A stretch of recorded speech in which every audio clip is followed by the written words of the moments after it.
बेळगाव कर्नाटक राज्यातील 10 महानगरपालिकांमधील अधिकारी आणि कर्मचारी आपल्या विविध मागण्या पूर्ण करण्याच्या मागणीसाठी आज बेंगळूर येथील फ्रीडम पार्क येथे भव्य आंदोलन करत आहेत.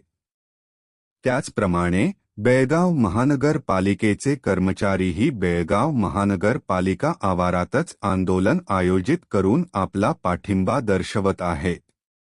महानगरपालिका कर्मचाऱ्यांना 7वा वेतन आयोग लागू करावा, तसेच राज्याच्या अर्थ विभागामार्फत अनुदान तातडीने वितरित करावे, अशी प्रमुख मागणी आंदोलकांनी मांडली आहे. याशिवाय पालिकेच्या भरती नियमावलीत आवश्यक सुधारणा करून त्याचा मसुदा अधिसूचना प्रकाशित करावी, KGID आणि GPF सुविधा पालिका कर्मचाऱ्यांनाही लागू कराव्यात. तसेच राज्य सरकारी कर्मचाऱ्यांसाठी ज्या ज्योती आरोग्य आणि आरोग्य संजीवनी आरोग्य योजना लागू आहेत, त्या महानगरपालिका अधिकाऱ्यांना व कर्मचाऱ्यांनाही उपलब्ध करून द्याव्यात, अशी मागणी करण्यात आली आहे.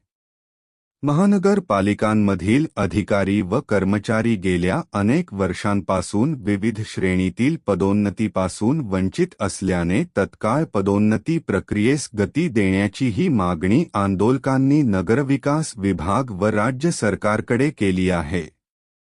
सरकारने मागण्या तातडीने मान्य केल्या नाहीत तर राज्यातील महानगरपालिकांचे कोणतेही सार्वजनिक कामकाज ठप्प करण्याचा इशारा आंदोलक अधिकारी व कर्मचाऱ्यांनी दिला आहे.